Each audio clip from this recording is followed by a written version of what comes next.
Kabilang sa mga inaasahang makikinabang sa pinigting na ugnayan ng Pilipinas at mga bansa sa Southeast Asia ay ang mga maliliit na negosyo.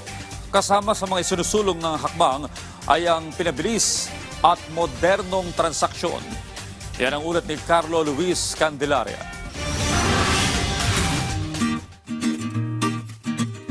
Food trip ba? Isama nyo na sa listahan ng destinasyon ang Malabon City. At kapag usapang pagkain, hindi pwedeng mawala sa menu ang Pansit Malabon.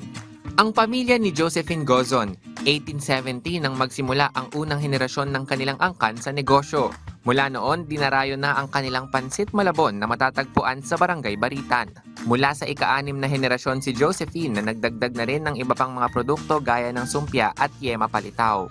Kung dati, tradisyonal na kaliwaan o cash payment pa ang gamit sa pagbabayad. Pero dahil sa pandemya, napalitan ito ng mga tinatawag na digital mode of payments.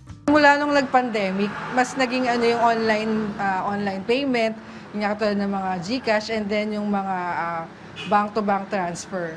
Magandang oportunidad ito para sa Pilipinas sa ilalim ng ASEAN Digital Economy Framework Agreement o DEFA. Isa sa mga layunin nito ang gawing interoperable o magkakakonektado ang mga payment apps sa buong rehiyon. Sa madaling salita, ang isang turista mula sa Thailand o Singapore pwede nang gamitin ang kanilang sariling digital wallet para direktang bumili ng pansit o yema palitaw sa Malabon City. Batay sa datos, 77% ng mga negosyo sa ASEAN ang napapabilang sa tinatawag na Micro, Small and Medium Enterprises o MSMEs. Ang hakbang na ito ng ASEAN ay makatutulong na magpalago sa ating mga MSMEs gaya ng negosyo ni Josephine.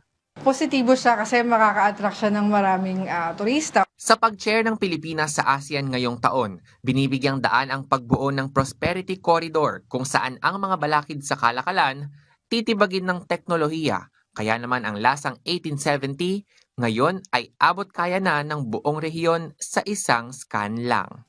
Carlo Luis Candelaria para sa Pambansang TV sa Bagong Pilipinas.